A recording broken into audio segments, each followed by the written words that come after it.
Hello, everyone, and welcome to this Voice of America live discussion where I'm actually surrounded by some of the best and brightest young people from across the African continent. They are the 2024 Mandela Washington Fellows. I'm Roger Muntu. They're also called YALI Fellows. YALI stands for the Young Africa Leadership Initiative, the U.S. government flagship program to invest in the next generation of African leaders.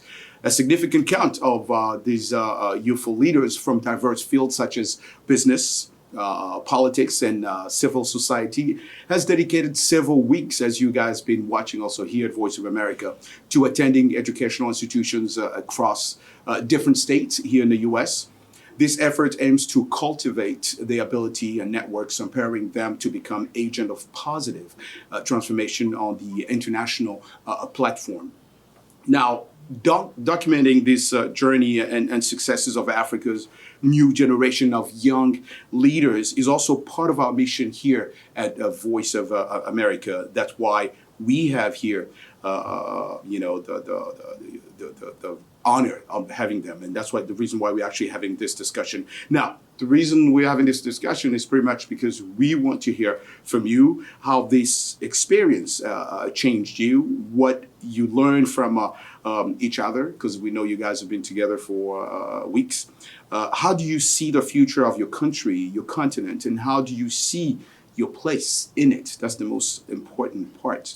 Now, your host and again moderator for today will be only poor me. Or I should say lucky me, right? The reason why I'm saying lucky me, poor or lucky me, is because I do this every year, and as I was telling you off camera as well, and I can't tell you how I'm amazed by your knowledge and your skills. So I'm excited about facilitating a lively and candid discussion with each of you. I'll be directing some questions. But before we get started, as I always do, because you guys have been doing this for weeks and we're so proud of you, let's please applaud for yourself. This is really awesome. Now I know some of you guys, if not all of you, are doing internship here, and we'll quickly talk about that. I know when I graduated from college, I guess it was many years ago. Some of you guys were not born yet, right? I like the way you guys look at me like, yeah. We're not born yet. Yeah, some of you guys are not. But I did my first internship at the National Science Foundation here in the U.S. And I remember, going to that internship, knowing nothing, right, and just learning from that institution. So, it can be challenging, learning new things, a different way of doing things. Some of you guys, if not all of you, are already professional in what you do. So internship, it's just like, let me just do it. But I already know what I'm doing, right? But I was fresh coming out of, college, so it was really new to me. But the reason I'm starting like that is pretty much to discuss. These are just general question, and whoever wants to answer this question is, what is the most, so far, if you already started your internship, and for what I'm understanding that you already started, what is the most impactful aspect of your internship experience in the U.S.? Or how would you say your experience in the internship here currently is different from where you come from? Yes, ma'am. I'm sorry, your name? Yeah, that's fine. Yeah. My name is Angel. Angel. I'm from Kenya, and actually we like to call them our experience a professional development experience. That's a PDE, yes. So not really an internship, but sort of a placement where you are a senior fellow who is respected in your field, and so you are coming to learn and exchange with the other host organization. That's what we do. My placement is at Senator Kun's office, that is in Russell Building. Back at home, I do public advocacy and governance issues. So I am very, very honored to be hosted by the Office of Senator Kunz. And every morning when I walk into that office just next to Capitol Hill and walking down Delaware Street, I can see Capitol Hill staring right at me. It's such an honor, and I get to feel that I'm contributing to serving the people of America in one of the most prestigious environments that there is in all of this land. So it it just gives me that reawakening that back home there's much more that I need to do. I cannot wait to go back home and contribute and give back the knowledge and skills I have learned here. But at the same time, it doesn't mean I was not learning anything back at home. But there's a new, it's a reaffirming you that you are doing well, keep doing it. And just coming here is seeing a different perspective of doing things and also getting to understand the strengths and weaknesses of the American government. Back at home, we think there are greener pastures here. It is amazing. It's awesome. But as much as there are strengths, there are weaknesses. And some weaknesses are even quite similar to the challenges we have at home. And I'm very much excited to see that those challenges are also dealt with here in a manner in which I can take that back home to build a better country for Kenyans. Thank you. Oh, Angel, that's great. Angel, that's great. Let me follow up with this question because you use a word exchange, and I really love that word because one of the things that also even when I do my live shows and about you guys and those who are back home and they ask me this question. It's like, yes, the Aliyah going there, they're coming back with skills, but the Americans should get something out of them too. What do you think the Americans getting from you guys? I think it's my placement, my academic fellowship was in Michigan, in Detroit City, and meeting Americans who've not heard of Kenya besides President Obama coming from Kenya was quite interesting for them to learn more about what there is on that side of the continent. That, like you mentioned before this interview, that there's a lot of news that goes out into the rest of the world about what Africa is, and some are wondering, how is your situation? Where do you live? But telling them that we also have another side of the world where there's digital connectivity. There is you can still get a Nike if you want. You can work from home if you want, and there's infrastructure. It's a place where you can base even your business. And there's a lot more going on other than just the negative media that goes across the world. So I think they have gotten a new understanding of the ones I've interacted with, that there is something going on the other side of the world. And some are even interested in coming to see what more is there and what we can exchange further as well. As well. Thank you so much, Angel. Thank you. To stay with, and I'm sorry I didn't mean to bring you down by saying internship. Let me go back with PDE. Sounds more like it. How does the PDE here in the U.S., again, for anyone else, is different from the PDE in Africa? What did he say? Yes, sir. Okay, thank you very much. I am Sankara Biaranga from Uganda, East Africa. And back there, I run an innovation hub. So how different it is. So for instance, if one had to do, because just in case, indeed, what hubs, for instance, are supposed to be doing in Uganda is to incubate different ideas. I've been into some accelerator programs, for instance. How different it is when you come here, definitely. You're looking at the systems, an ecosystem where systems work, in quotes, and it's comparable to an ecosystem where systems are being built. And what the difference, for instance, I'm at Impact Hub in Baltimore, and you can definitely tell that some of the problems that startups, for instance, face back in Uganda as a hub are the same that small businesses here actually face. The way, the approach to solving the problems is only different in a way that, for instance, here you're going to have an SBDC, which is funded by the state. So someone has a way to run to, even when they are not legally registered, for instance, they run to a mayor and they're presenting their business case and they're getting funding, which is not the case, for instance, with Uganda. And that calls for policies, definitely, talking to our leaders in Uganda and at the policy side. But you look at how supportive the ecosystem here is. We have been, linked to a number of site visits, and you have an opportunity to compare systems here, and what works here definitely can be able to work the other side. So I would say the difference lies within the fact that here the systems are already in place, but I have an opportunity now where the systems are being built.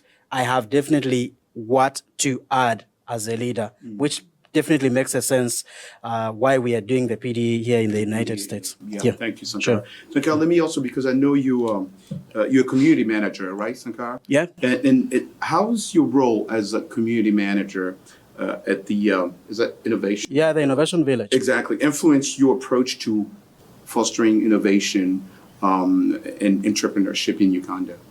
So there is this whole concept. Uganda has around 20 hubs, but the concept of Innovation Village, building it from the ground, was the design thinking model.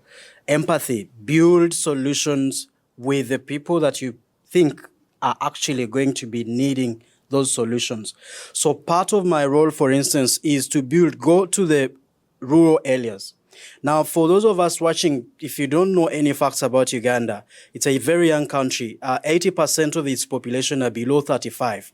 Now, 90,000 young people get out of universities.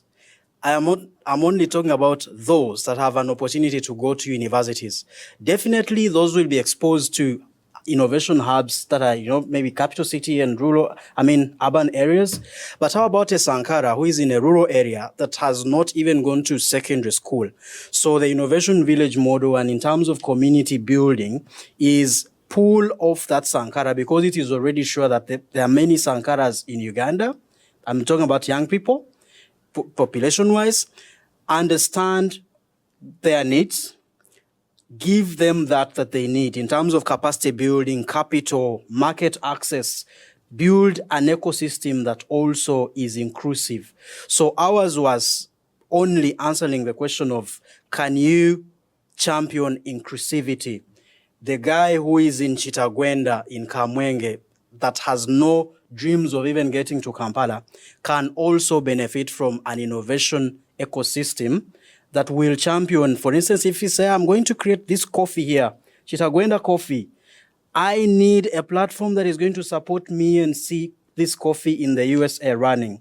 But there's a lot involved, certification and all that it takes. Now, the Innovation Village and my role is basically to look at who is that young man, what do they need, and what have I actually been able to deliver to them. And I can tell you, in the last 1 year, for instance, in my region, we have reached 23,000, 60% of them being female, and 80% of them being from rural areas within the region. In the region. Yeah. Wow. That's amazing. Thank you so much, Sankara. One other question I always ask, it's every LE and every year it's this question, and I love it. How do you plan, anyone really, how do you plan to apply the skill knowledge you gain in the U.S. benefit your community or your country where you are? Anybody can answer? Yes, ma'am. Okay, hi. My name is Margaret. I'm from Nigeria. Well, this might seem a little bit different from the answer you expected, but there's no right or wrong here answer, right? in the US, I've learned that I've loved the culture around donations. Like, you go to foundations and you see items that were donated by Americans for underserved communities. I'm a pharmacist though, and I was placed at the Wilderness Technology Alliance, and I was able to assist in refurbishing computers on Monday. And my director actually donated these computers to another foundation to help in bridging the digital divide among seniors in DC. If I've not learned anything, it's the fact, if I've learned anything in the US, it's about giving back to societies. In Nigeria, where I come from, we have lots of wealthy people, but I don't see them doing this sort of work where they carry properties or they're able to fund projects for people. And I've been inspired and encouraged to go back home, use the resources I have, and better the lives of people around me. Wow. That's really, but you also, Margaret, deal with I guess Diabetes Care Network, right? Yeah. Is that right? How does that leverage social media and bridge the knowledge gap in type 2 diabetic management in Nigeria? Okay, so it all started when my mom was diagnosed with type 2 diabetes, and while I'm the only pharmacist in my family, I realized that my siblings had no idea about how to assist my mom manage this disease. And I realized that the same holds true for most people in Nigeria, where there's this misinformation around the disease. So I decided to step in and close that gap, and I educate people using social media. And what I've also noticed is that lifestyle modification is the first course of therapy in most chronic diseases, but we don't promote that. So if you're able to maximize positive lifestyle changes, you would realize that your dependence on medications would reduce by over 50%. And we've gotten that result. So I'm just here to promote the fact that with lifestyle, you don't have to depend so much on medications, especially if you're battling with chronic diseases. And we've taken it a step further because most of my clients are children of type 2 diabetics. So I know how important the role children play in helping their parents manage this disease. So we took this messaging to secondary schools, and in order to cause or create this cultural shift around healthy living. And we believe that if the youth get it right at an early age, they'll be able to influence their parents and their peers on the importance of healthy living, thereby reducing the prevalence rates of diabetes in Nigeria. Wow, thank you, Margaret. That's a good job that you're doing that. That's great. Anybody else out there? Yes, sir. Yeah. So my name is Fona Konate. I'm from Côte d'Ivoire. And I think this fellowship gave us opportunity to get more self-awareness. And I think beyond of the all technical capacity that we have through this fellowship, I bring with me at home the narrative which consists to define ourselves as an actor of system and the actor of social change, Yeah, absolutely. and not as a victims. Right. And we know we are coming from many communities where people are facing challenges, but they just feel like they are just a victim of system and they don't do anything to change. So I take this narrative to my country and then say, okay, we experience bad thing in the US, but now all the narrative that we have to build should focus on our responsibility and what we can do to change. And also one thing is also the citizenship in the US that I think, I believe that if we are very proud of what we are and show that kind of citizenship to others, it will help every one of us to be more resilient and build this collective resilience in our community. And so, okay, when we have an issue, we can just diagnostic the issue and do what we have to do. And I think this is one of the best takeaway from me. So you think pretty much continue victimizing yourself? This is not the way. This is not the solution. It's not the way to go. We have to become change makers, Right. and everything depends on us. I think out of 99%, the 1% is for the system. Would this be something hard for you to implement where you come from, to make people understand that? Yes, because everyone think that the change should come from the top. And this is a big challenge for us as leaders. How to convince others that no, change will come from the bottom. Change will come from the engagement that we have. Change will come from the awareness that we have to our community life and local challenge. So I think this is a big challenge for us to make this message real, understandable for everyone. And then, so, okay, we can go. And we support each other to how we call to champions. I like this word. Anybody wanted to add to that? Yes, sir. Okay, my name is Honore Simplice Balemo. So I come from Central African Republic. So Bangui, all right. One of the most important thing that I learned out of the technical skill that I learned is like one of the interpersonal skills, time management. So time management is something that was a challenge for me. And here during the 6 weeks and even the continuation of the PGE, I learned a lot of time management. American time, you don't joke about it. We used to say African time, but in America, US time is time is time. Yeah, definitely. Time Yeah, is- after time is time. So it is very important that when you want to do something, we have to be very serious by taking into account what we set up at what time we have to do it at such time. And the second thing, what I very appreciate about American culture, one of the American culture is community service.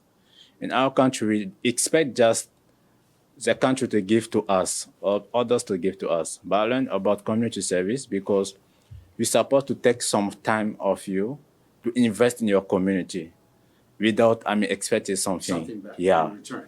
You are working, our salary, but you can do something just during your free time to help community. This is a very, very important culture that I learned from US. And I think that I will start, first of all, about time management in my work. As a manager, I have to talk to my staff you're that, program manager, right? I have to talk to my staff that we're supposed to think about our time management. It's very important. If we want to move, we have to take in account our time management. To reach our goal, we need to do things in the due time. It's very important. So I will also try to involve my community or maybe friends or colleagues in my neighborhood, for example.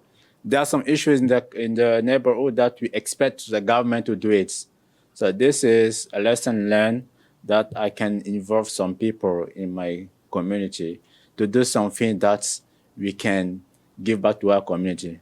I like that quotation of Martin Luther King said that do what you can with what you have and where you are. So we have to invest in our community with what you have and with the time that we have.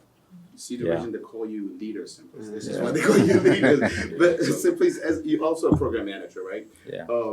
How does your role as a program manager in Bangi, contribute to addressing like humanitarian needs in the Central African Republic? Yeah, it was actually my background as a manager, but when I integrate humanitarian action, it was a passion. It's after my participation to the Yali Regional in Kenya, and I have a shift for paradigm that I have to give back to my community, and I have to work for the non-profit organizations. I know some friends that we studied together. They are working the good organization. They have good salary, but I prefer to work in the humanitarian action to give back to my community. So I think about what I can do for my community. This is like very important. I've worked, almost 4 years as a program manager to give back to my community. So this is what That's a really, I can say. really important. Thank you so much, Simples. Yeah, let me just ask you a question about food. Did you guys like our food here? I can see That's everyone- really, yeah. Don't even Africa start, is the Roger. best. Don't even start, Roger. No, I just had to throw that question out because if some yelling came a few years back, they're like, "Hey, Roger, do you know I can eat food, man? You know I can get ugali, man." How's the food here, though? Be honest. Don't put our food down. We have good chicken here. Better watch out. A chicken. That's only and it's cheap. The food is not so bad, but it really can't be compared to food back home. But what I realized from the time I was in Michigan, Nachizo, right? yes, I'm Nachizo, sorry, yeah, is there's so much unhealthy food. Like there's just fried food, and like very limited options for healthy stuff. Did you feel like you miss food from home? Yeah, I did, because I was just like, this is so unhealthy, and why are we eating fried food every Well, time? you also have healthy choices, salads there, tomatoes. Well, just the salad. But if you want chicken, it's fried. I'm like, I want chicken, but maybe boiled or grilled. But Watch out, the Irix here. But yeah. oh, but that's it. Well, Nashita, let me ask you this: how do you? Because I was reading bio as well. How do you integrate climate resilience strategies into your work in public health, right? And why is this important for improving health outcomes in Zambia? Okay. So when we talk about climate change, it's really the climate change and health nexus is realizing that health is influenced by other factors. There are many other factors that influence health. And we are seeing diseases like infectious diseases like malaria that are fueled by climate change. The hotter temperatures, more rainfall, you see an increase. And so what we are trying to do is really strengthen health system resilience to be prepared for climate threats. And what we are doing in my work is really working with other disciplines, multi-sectoral collaborations with environmentalists, veterinary doctors, and even community leaders to say, how do we work together to identify threats early and so that we are able to prepare and also respond timely so that they don't escalate. And so one of the methods we're doing is we're implementing the Africa CDC community event-based surveillance that is empowering the community to be able to identify threats, not only health threats, but also climate threats. Is it too hot? Can you report using digital tools like we have the DHIS2 platform? Can you report it? And so that immediately it's entered, somebody else who's not even in that community is able to see what's going on and when we're able to respond timely. And I think this is important because now more than ever is climate change is a big issue.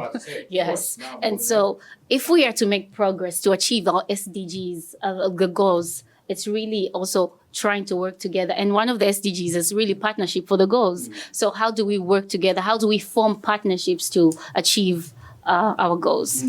Yeah. And you know what, I'm glad I'm going to segue with that word partnership because that's pretty much one of the things that you guys did at the summit. I guess, you guys also discussed about partnership. What long-term, partnership or connection did you actually forge at the summit when you were there? And how do you plan to sustain them? Because I know you guys created a lot of partnerships. Yes, sir.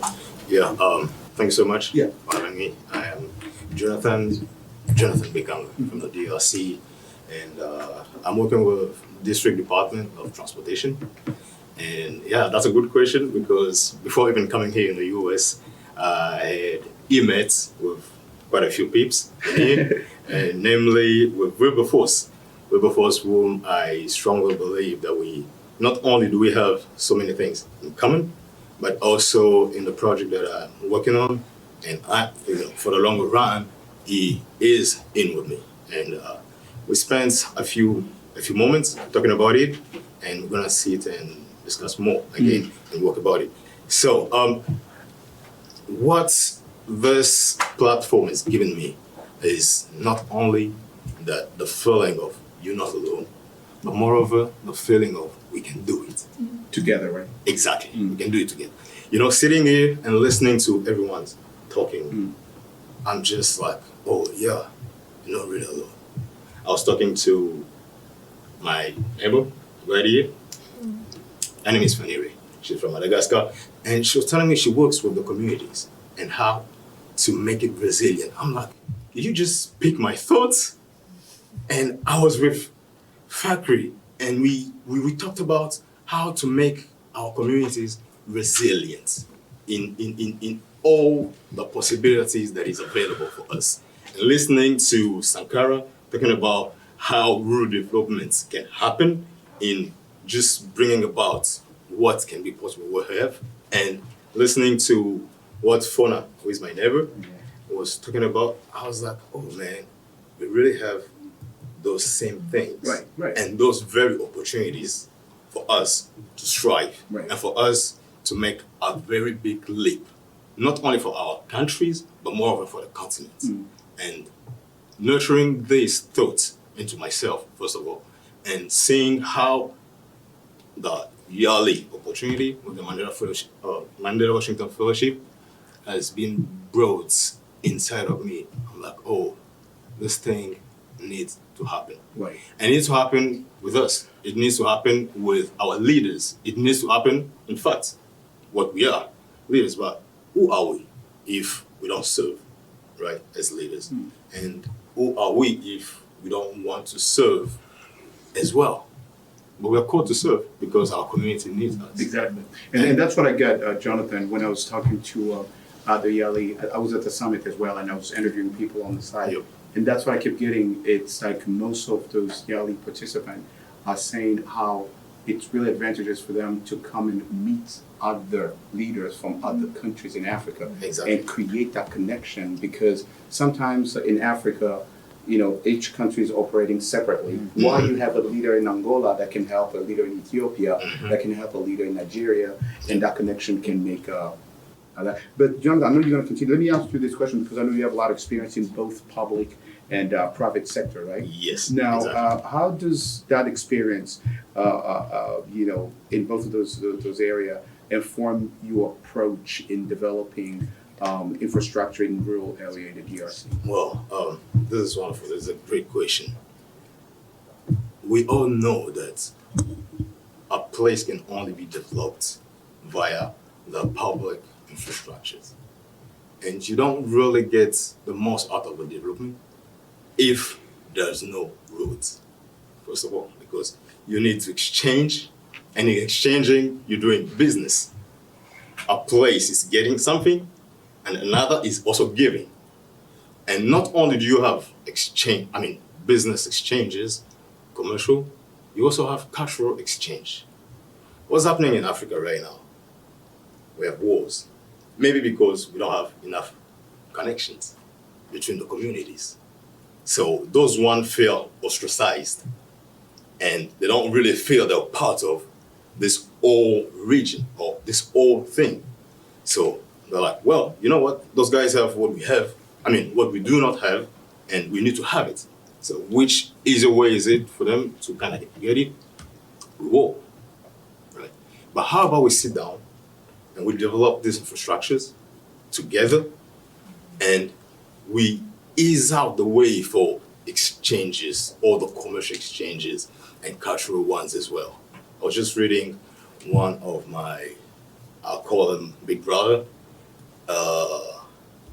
Christian and Lundo, talking about how we can really foster development via public infrastructure, and especially roads. Right. Because you don't build roads, well, there's not going to be any good coming from an urban place to the rural. What do you think about our roads here in the U.S.? Come again? What do you think about our roads here in the U.S.? Well, looking at roads, it's good. You know, this is it's good. Well, I understand them because then you see there's a very different level. This is a very different level, and these are the things that we wish for. These are the things that we want to see. These are the things we want to build. We want rural areas to be able to live by their own while feeding the cities as well. That's also possible, of course. And this is something that we want. And we can only do that when you get serious and intentional about making it happen. So that's seriousness part. Okay, thank you so much, Jonathan. And I know you guys get because I was at the fellowship area, and besides being at the last day, seeing how people were dancing and having a party and dressing up with countries, it was beautiful to see. But what were the highlights? If somebody can tell us what was the highlight of that summit, if you remember anything that will take you take with during that summit. Anybody? Yes, sir. Working for you. Let's go. Mohammed Ravili Fakri. You can call me Fakri. Fakri? Yeah, I'm from Comoros Islands. Oh, from Comoros. Yeah. Oh, The island of the Paradise Islands. Oh, you had to have the Paradise. Yeah. So one of the things that I love the most during the summit is the connection between the fellows. We come from different states, different institutions during 6 weeks, and we get to know each other during the 6 weeks between fellows in the institutes. But when we come to the summits, we split each other just to know the other fellow from other institutes. And what we found that many of the fellows, we have common things, and we can, most of them, we can get even our projects to work together, not to those who were were in the same institution with you, but even those who come from other institutions, and we learn a lot from other people, from other institutions. Of course, we learn from those we were together because we have been connected, right. We become family. But once we came here for the summit, we really realized that how talented we are, and how leaders we have in the continent. So we discover that we have many leaders in the country. We can do something better than how we are right now. And if we can sit together and thinking about something common that we can lead us in the top of Africa. So, what's missing? What is missing is what we call the connections first, and visions, what we have right now, what we're doing. And I think it can take time. Yeah, it can take time. But if we have something called collaborations, yes. If we collaborate together for all our visions, something can happen. So let's just do it in collaboration. Yeah, I think for me, I used to do that because I'm a country coordinator. I'm representing a regional organization in my country. And one of my role is building collaboration and partnership. I'm a marine biodiversity specialist, but I'm working with a regional organization called Western Indian Ocean Marine Science Association. So my role in my country is to build the relationship between institution and our institutions. And not only the government institutions, but even public sector, private sector, and we are developing the PPP. I'm glad you're mentioning private sector because what I tend to understand, most people complain that they always wait for the government to do it, and they forget about working with the private sector, who can also make differences, right? And I guess you guys noticed that in the U.S., there's a lot of private sector making changes. Nobody just see them wait for the government to do certain things. So I'm glad you're mentioning that. I think what can make the difference is the private sector in our countries. The way we see now how the world is going on is we can see that private sector is developing in fastly way. So, however they think the business you are doing, you are making impacts. Make sure that you are making impact in your community. However the business you are doing. Yeah. So every product that you are selling, you are making someone happy just to get that product. Customer service. Exactly. So and that's one, that is the impact that we need to make. Right. And as a businessman or as a private sector person, you with your business, make sure that you make someone happy, or your community is happy for your products. Yeah, if you don't make someone happy, you can tell in the U.S. I have to tell you my experience here in the U.S. though. Customer service is number one. It's number one in the U.S. I'm telling you, I travel around the world. I can tell you, every time I go to different countries and I see customer service in some other countries, I can tell you, I miss this customer service here. Because right here, I'm telling you, they want to make sure you're treated right. If you are not treated right, it doesn't look good for the business person. So it's a really key. And you can complain. And what you complain, it doesn't look good for the For sure. So that's also a key. But let me ask this question. Is Fasika here? Yes, Fasika. You're not gonna hide from me, Fasika. Hold on. I was reading your bio, Fasika. Listen, how did your personal experience, because you deal with Crohn's disease, right? How does that inspire you from to found Crohn's and colitis, right? In Ethiopia. And what impact has the organization had so far? Because I thought that was really cool when I was reading your bio. I was like, wow, this is amazing. Yeah, it's actually one of the. I haven't seen any other organization focusing on inflammatory bowel diseases in East Africa, to my knowledge, so far. And so it's been incredible. I founded it when I was an intern, around the time I was about to graduate from medical school. Right. And it just stemmed purely because of my own personal journey with the condition, and seeing that I learned so much through that lived experience than I did in medical school. And so I saw a wealth of knowledge among patients and caregivers that should be shared and be given the spotlight as well. And so the organization purely focused on giving that platform to patients and caregivers to share knowledge, support each other.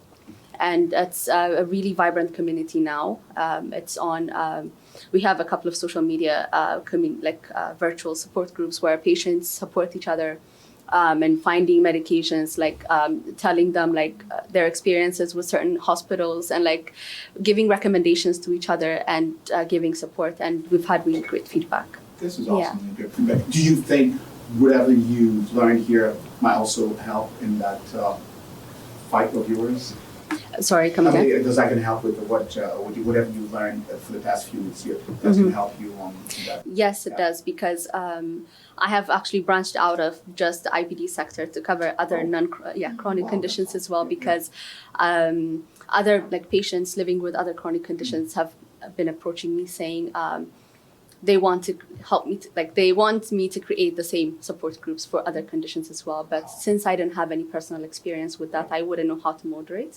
And it would just be impossible to create every support group for every condition known to man, And so that is what my social enterprise is doing currently, where the platform is giving the place for people to come on, create their own groups if they would like, and continue that conversation. And so this fellowship definitely helped me, and I've made really great connections with within the software engineering space, and I learned a lot from people from telemedicine and doing similar stuff in other countries, and see how we can collaborate and work together. Have a long-term relationship there as well. Thank you, Jessica. Thank you so much.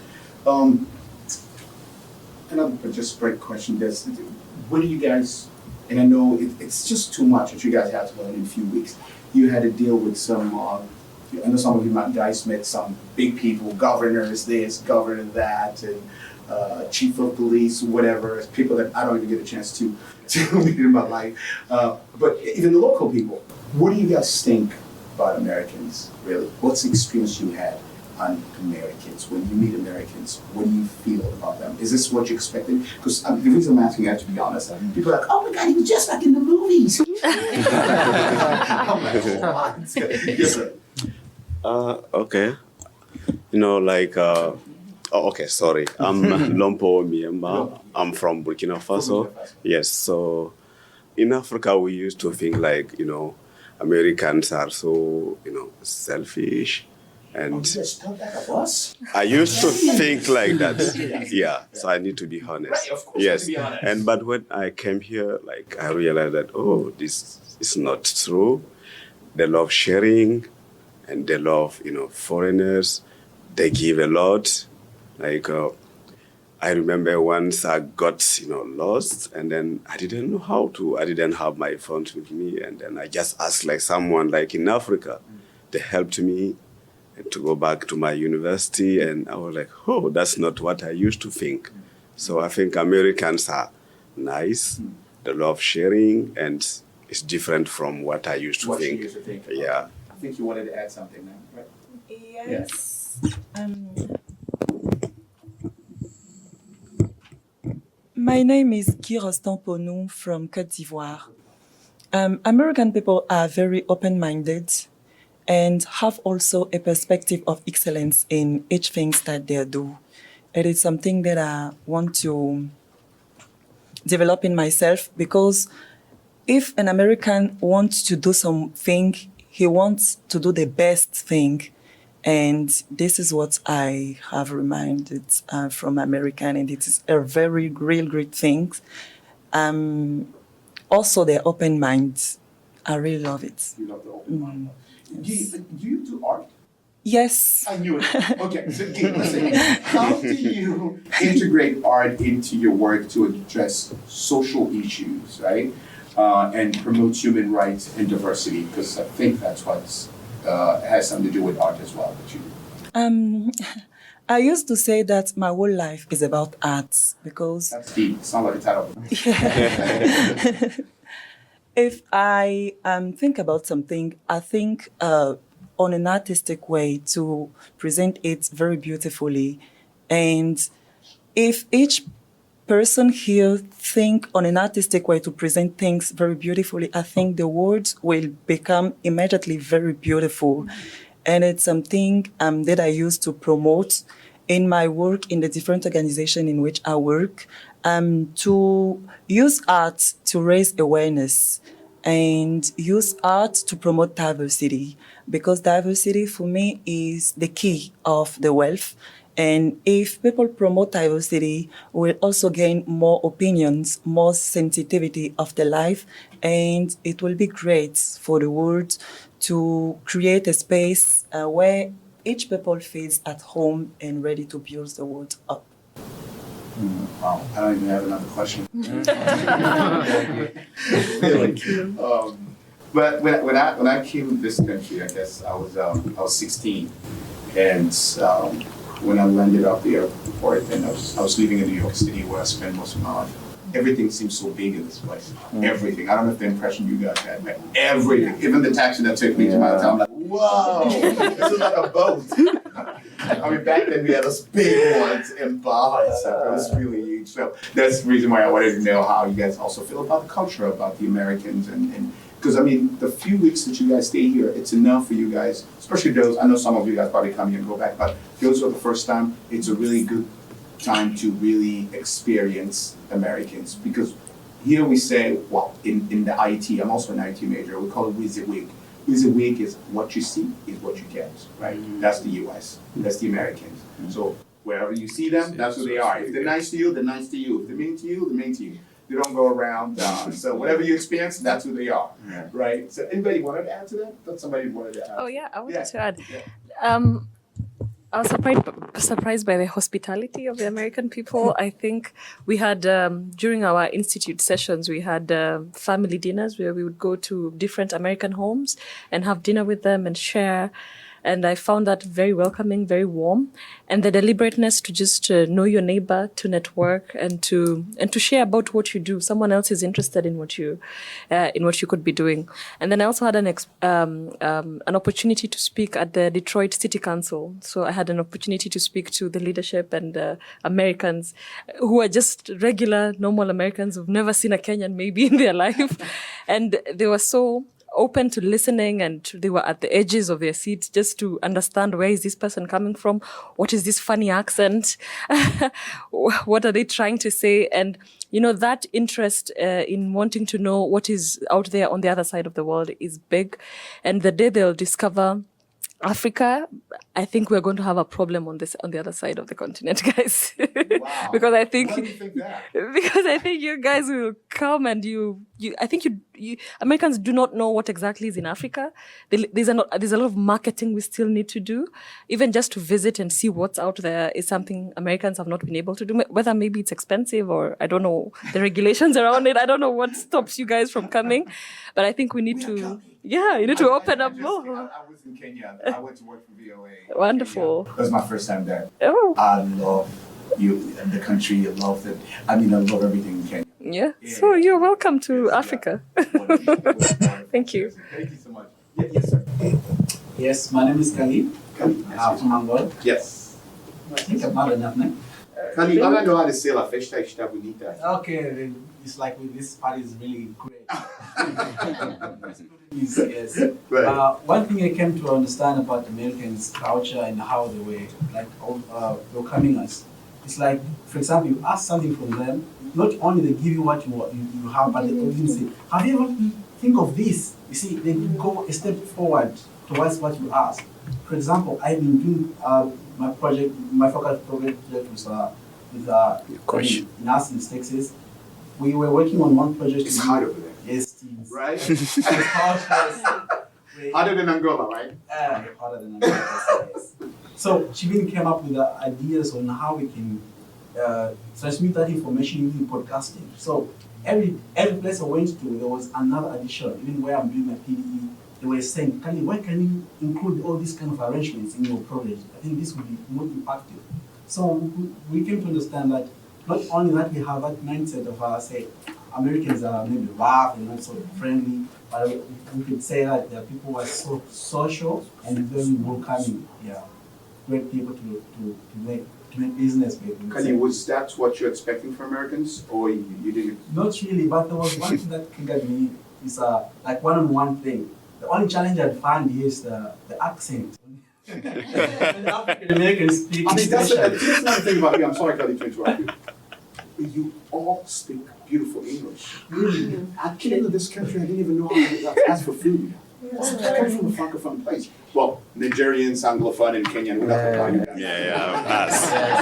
Us.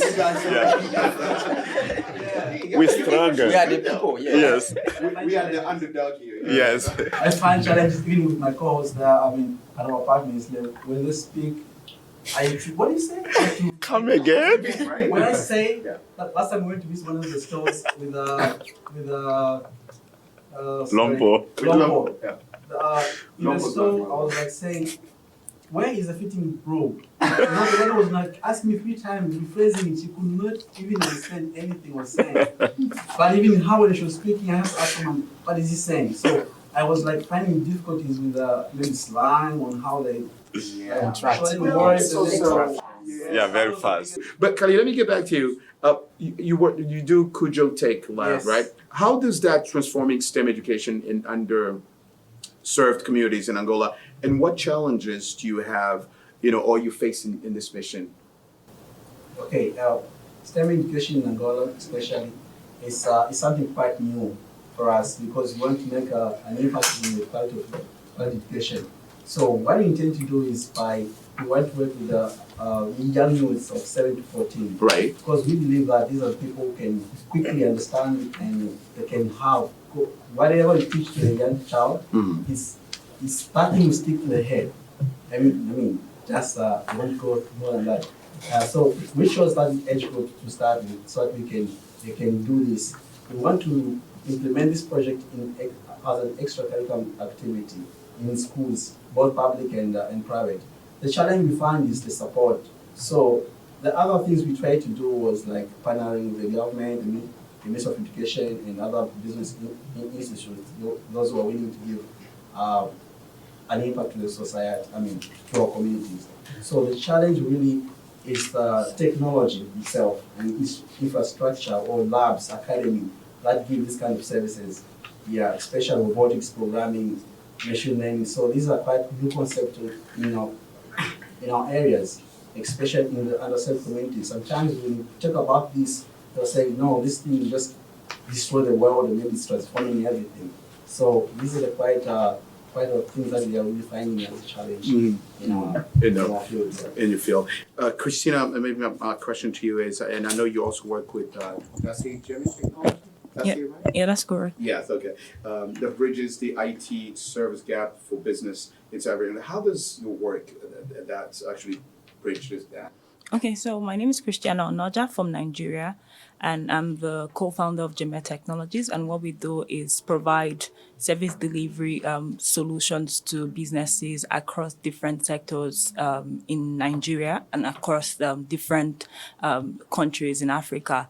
And the services we offer ranges from software development to cybersecurity solutions, networking solutions, basically advising companies and organizations on how they can automate their business processes using technology.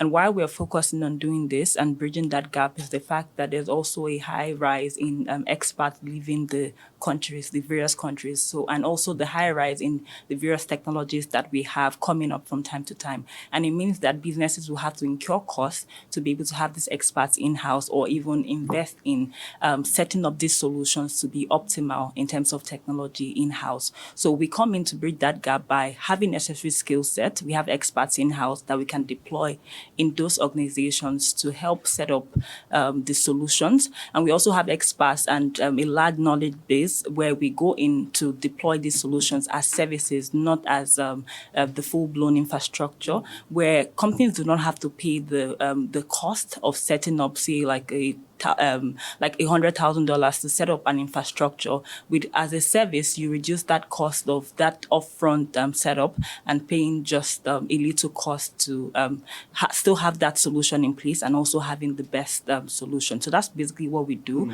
at Gemet Technologies and how we're bridging that gap. Wow. Yeah. Can you invite me from Nigeria? Oh, yes, please. We're happy to do that. And I'm also happy to have conversations with anyone looking at how they can automate their businesses, because I know that all of us are up to one business or the other, how you can incorporate technology into your service deliveries and how you can basically automate your processes. Talking about network. This is what I'm talking about. All right, guys, we get to the end of this discussion. Before I say goodbye, anybody has one question for me? I'll take one question. Thank God they don't have questions. Good, great. Well, anyway, this brings us at the end of our Voice of America discussion with the 2024 Mandela Washington Fellows. It has really, seriously, has been an absolute privilege for me to have this opportunity and to hear your story, to share your stories, and to have the opportunity to meet you in person, also to hear your experiences and perspectives as well. Your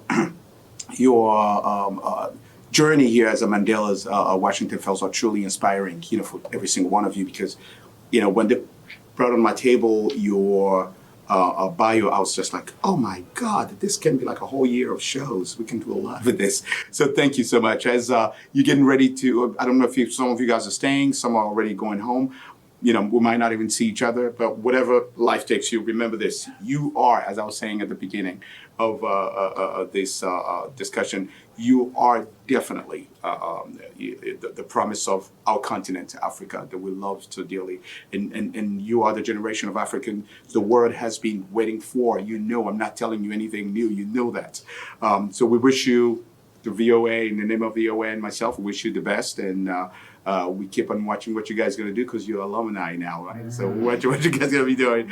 But, this is great. And I want to thank you so much. So if you can stay there, and I'm going to take a selfie from here. And when I do 1, 2, 3, we all going to say Yali.